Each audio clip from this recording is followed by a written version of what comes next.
It's getting right up on the sprint lane and it's going to bolt in. Welcome back to this special episode of The Sprint Lane. This is the Eureka series. We're talking to people who are involved in the inaugural running of the Tab Eureka, this wonderful new format which will be held at Tabcorp Park Menangle on the 2nd of September. It is going to be fantastic. Don't miss it. Now, the slots, the horses are being allocated and they are filling up fast. There is one that is going to be filled with a very special race on the 20th of August. It is called the Singo. It is named after the man we're talking to in this episode, John Singleton, who has taken up one of those slots. Now, in Part A, Singo talked about how wonderful it is for him to be back involved in harness racing. We are thrilled to have him back in our sport.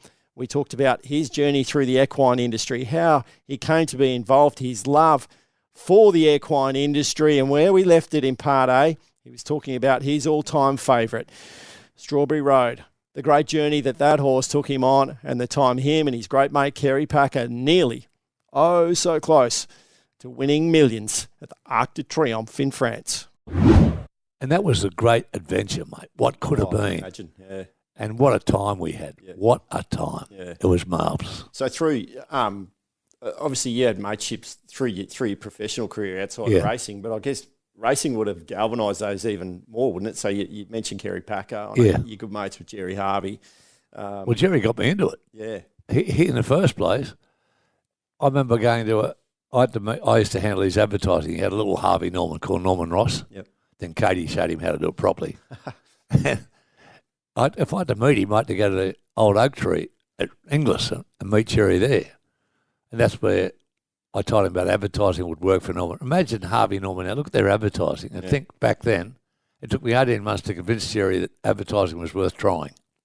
It took me another year to persuade him that we could get the money off the suppliers and stick it in so he wouldn't actually have to pay. He liked that bit. And then Jerry, when we were there, he said, "You ever thought about buying a horse?" I said, "Oh, yeah." He said, "Well, do you want to buy a couple with me?" I said, "Oh, all right." So I went and got 2 pies and 2 cups of tea, and we bought Fleet Royal. And Fleet Royal was in foal, and its first foal won the Jim Crack, so I was then addicted. Yeah. I was a juniors. Yeah. One that bought the Jim Crack winner, bred a Jim Crack winner. Yep. And so Jerry and I were partners in, we've been partners in most things in our life. Some have worked, some have not. I could have been his partner in Harvey Norman and been a billionaire, but I might have finished up as mean and miserable as him. So I'm just as well that didn't happen. Well, it loops us back into the selection process that you're going through with the Singo. You and Jerry had a rather unique process, even when it came to Libertini with the Everest, didn't you? Yes. Yeah. Tell us about that. Well, I was up at Jerry's farm at Barramel, and Jerry and I have a running battle about who's going to live the longest, who's going to go broke the first, who was the best in bed in the days back in the day, who's going to live the longest. We've got Dead Man's Pool going, and people not putting their money in. They keep dying without putting their $1 million in. So the winner was, we had 20 blokes all put in $1 million. Yeah. We finish up, it's a bit like the Everest.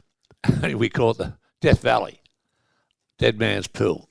But people are dying. I'm the favourite now to last, but Jerry's still remarkably fit, still plays A-grade tennis every Saturday. And Katie looks after him. Yep. She'd do a lot better if she let him go. But my plan is to finish up with Katie. Then I'll get half of Jerry's, plus mine, plus Katie's. I'm going to finish in front. But that's between us. Right. Okay. We and won't Jerry tell doesn't anyone. listen to Trot, so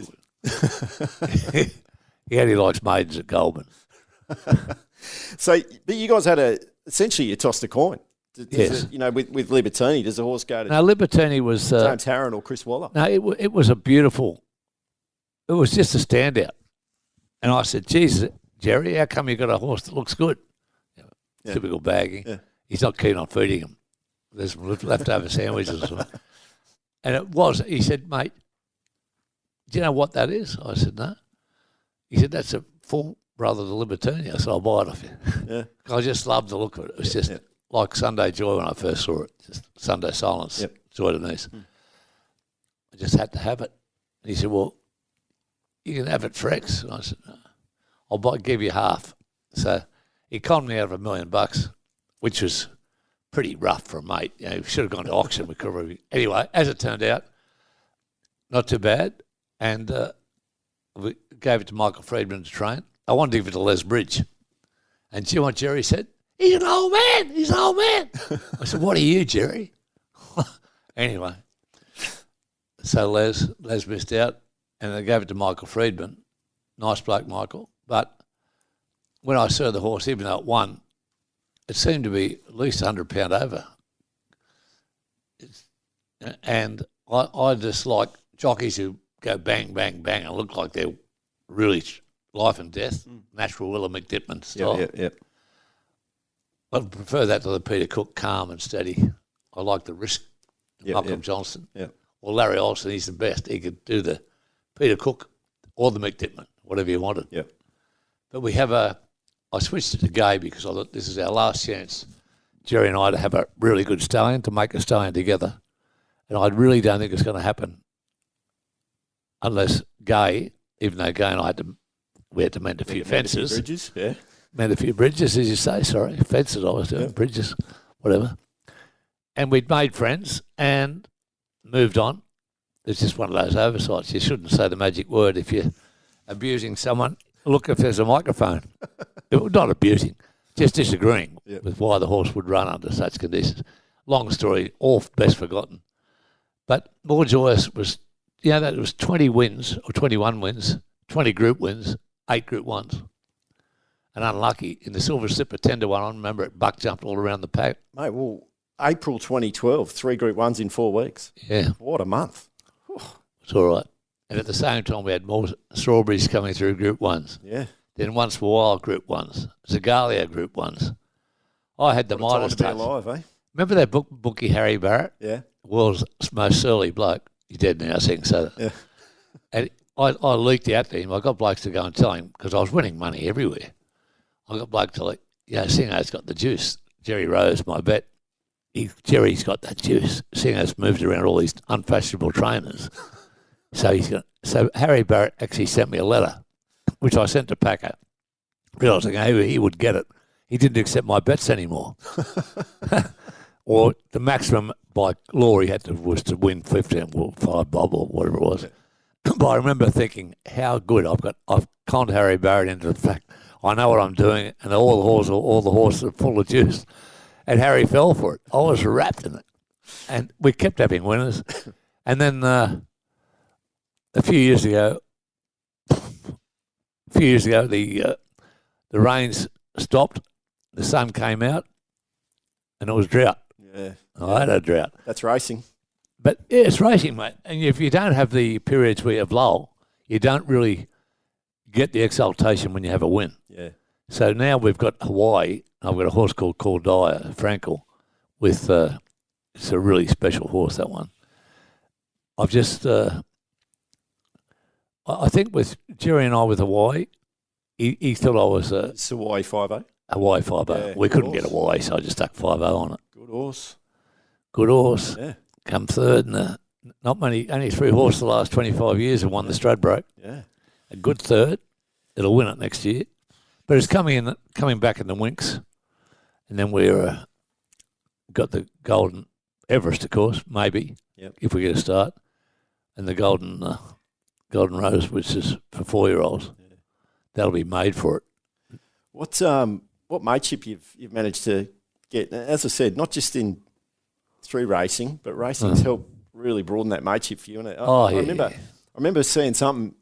You reckon that at a time there, Jerry was the biggest punter in town. That's right. And it was Kerry Packer and Rupert Murdoch and you were number 4. Yeah. What sort of coin are we talking? In my case, every penny I had.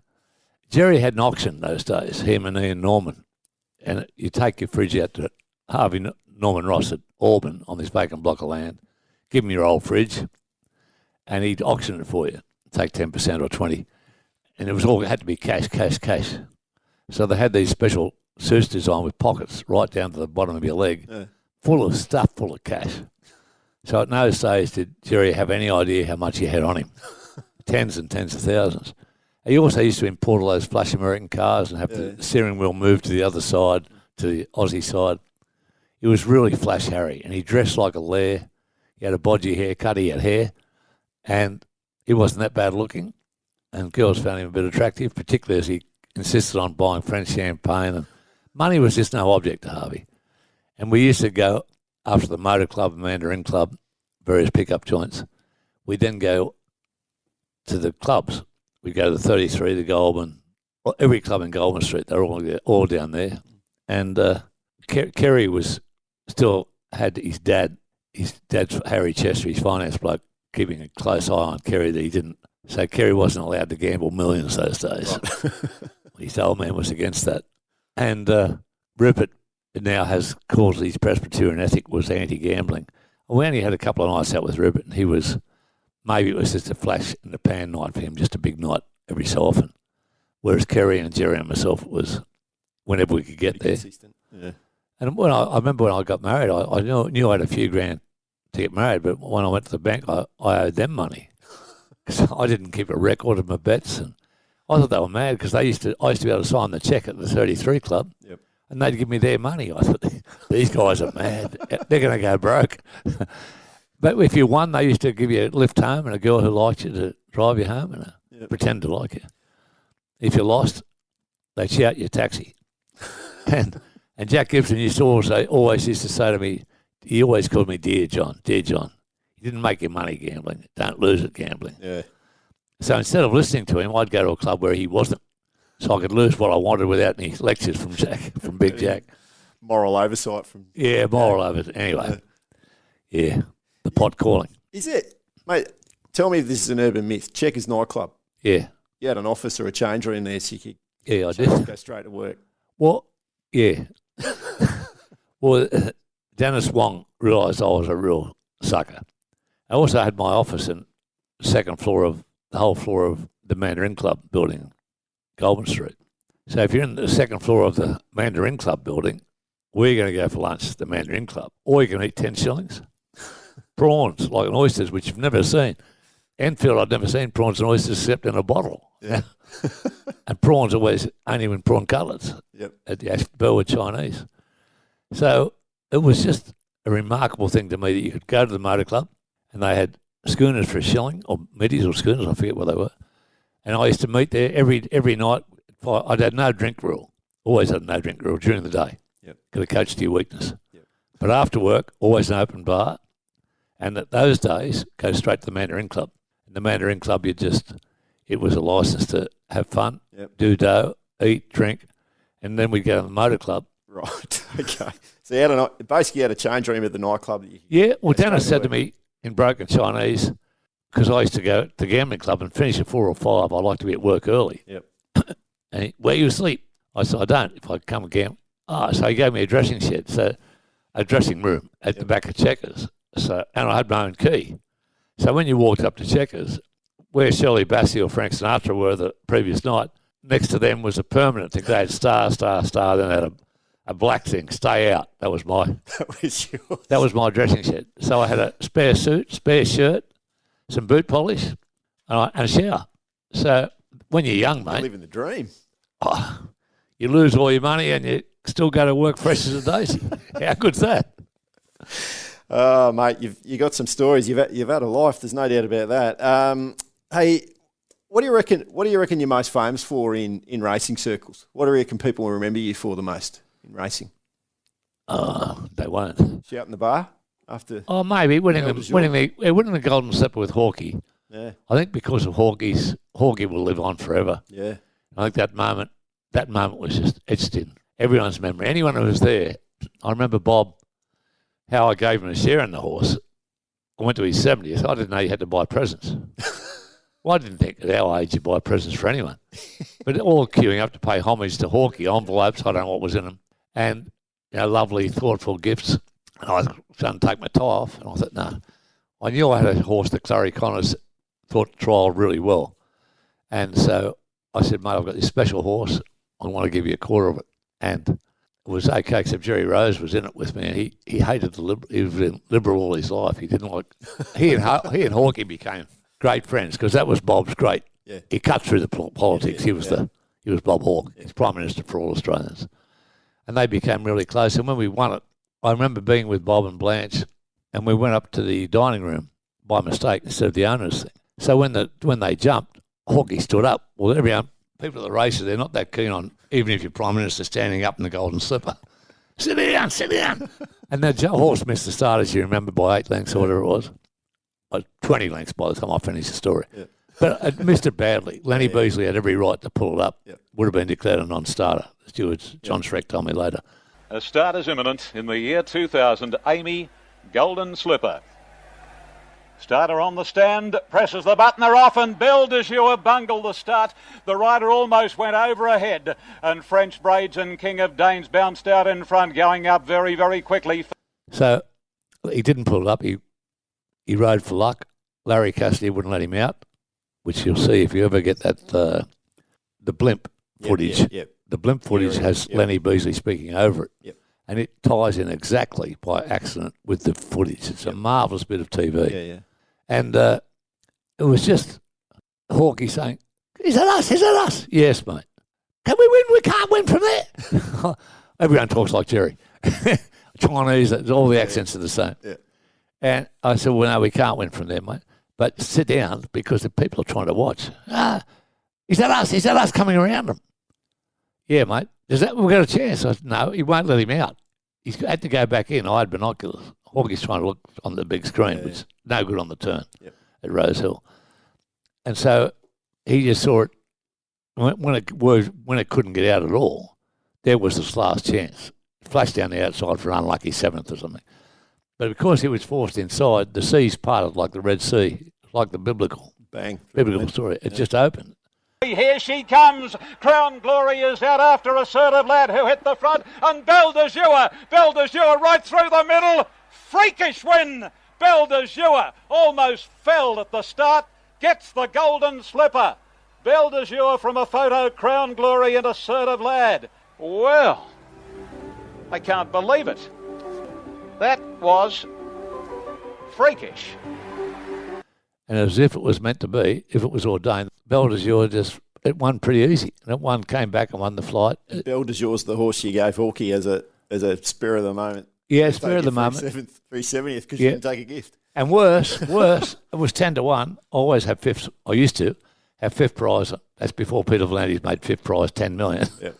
When it was 100 grand and the Golden Slipper, I always had fifth prize. Clary thought it would win or be right there. And if Clary says they're going to be in it, they're in it. But for that horse to win that day was just an absolute miracle. And then I think there was a photograph. I can't remember who did it, who took the photograph. They won the round the world trip with it. Me or someone was squirting champagne all over Hawke and Blanche. Myself, so it couldn't have been me squirting. Anyway, it was just one of those days, one of those nights. So how did it come that you end up shouting the bar that day? Oh, I don't know, mate. It seemed to me I had in the past had some troubles in the members because they were very keen on. They didn't understand in the olden days that if you got a crowd to a pub, you got to keep people there drinking. There's a lot of money in it. Yeah. At Royal Randwick, Royal Rose Hill, as soon as the staff ran the green coats, ran everything. They decided if your dress was right. They decided when you left. If the race is over, so was the service, bar service. And I used to complain all the time. I said, Christ, you get people here. You win the last, you've got to leave in 5 minutes. Why wouldn't you keep people here? Open one bar, owners, trainers bar, something. Yep. So something obviously clicked in my mind that, and Tui's were big customers of mine. We still work very closely together. And Tui's were the sponsor of the Golden Slipper back then. So I thought, we'll have a shout, but not for members. I looked around and they don't need free grog. And Singo's putting on free Tui's for everyone. We can't find him. He might have already gone to the bar. Anyway, this is the members bar, and I've been thrown out of that many members bar. I don't want to stay here. I'm going to the public bar. And there's going to be free piss all afternoon, and we can throw the members out of the public bar. So it was free booze all afternoon. I don't know whether you could do it now. What did it cost you? I don't know. I don't care. Hawke can tell you, because he could tell you if he's around what his quarter share was. He was a bit upset I took it out of his... Oh, he took it out of the winnings? Well, we won $1 million tax, because when I asked him if they wanted to bet... money by the end of it. Hawke had never bet more than 50 and 100 in his life. Yeah. And Blanche said, Bob, John's right. It's already in the bank. Why don't we have a go? And Jerry Rose said, I agree. And so instead of me having $100,000 on it, I gave half of that away to Jerry. So, not that I worried, mate, I couldn't care less. I just thought it was a good idea to have members could buy their own, and the public we drink all we wanted. Yeah. And I didn't think it through enough. The crowd after the slipper was bigger than before. Because if you and I are young and drinking at Granville or Lidcombe or Auburn, why would we want to drink in a pub when we can go to Rose Hill and get it free? Get it free. You did it the following year too, didn't you, with Ha Ha? Yeah, but Rob Ferguson announced it, and that really, and there's a bit of a difference in what ads do work. The way you present the ad works. One was a chocolate block, the other one no one heard it. Rob's a great bloke, but giving away free grog's not his caper. I think he found the whole idea a bit. So what can we expect at the Singo, mate? That's the question. Well, there'll be a shout of some kind. Yeah. That's something that'll have the listeners enthused. Yeah. Well, there'll be free grog if we win the Eureka, if we win the Singo. Great name. Whose idea is that? Not mine. Well, that's 2 bites of the cherry. 20th August is the Singo. 2nd of September is the Eureka. Going to be fantastic. So we'll be drunk for 2 weeks. And then I can start driving. Drunk. So RSA, those drives? Well, that's Clubman Angle's problem. Yes, well, I've applied to get a licence before, but I don't think I'll get a licence. A is discrimination. B, I won't be any good if I do get a licence. No C. Yeah. Well, mate, it's going to be... I was just falling off, I think, of Johnny Tapp. I didn't want to go there. Well, mate, it's going to be fantastic to have you out at Tabcorp Park Menangle, definitely for the Singo on the 20th August. We'll see you again at Eureka on the 2nd of September. This is a fantastic initiative. It's great to have you and more important, the biggest prize money trot in the world, richest ever. Harness race. Yeah, more than $2 million. $2 million. Yep. There's just going to be bells and whistles. There's going to be, bands and entertainment for the whole family of all ages. It's going to be just a great event. Wonderful to have you part of it, Singer. Yep. It's good to be back at the trots. Yeah, absolutely. As we said, the Tab Eureka, 2nd of September. Of course, the prelude to that is 2 weeks earlier. The Singo, one of the slots is going to be filled. Now, the way it's going to work, I don't know if I mentioned it before, that is going to be race 3. You're going to announce it after race 4, which gives you a little bit of lead, a little bit of time just to... Well, absolute times. Look, you can get carried away by a horse flashing home. Well, we're fascinated to see how that's all going to play out. As we said, we've never won for convention, you, Mr. Singleton. So fascinated to see how that plays out. The best way to see it, of course, is to be at the track at Tabcorp Park Menangle on the 20th of August. And make sure you're there again on the 2nd of September. It's going to be the biggest thing you've seen in harness racing in years. So get out there, enjoy the festivities. Singo will be there. You never know. He's just teased us. He might even buy you a beer. Who knows? Thanks, Paul. Good on you. Thanks to the listeners. Been a fascinating stroll down memory lane around the background in the equine industry of John Singleton, and now it's great to have him part of our industry with harness racing. Thanks for listening. We'll catch you next time on the Sprint Lane. Bye-bye.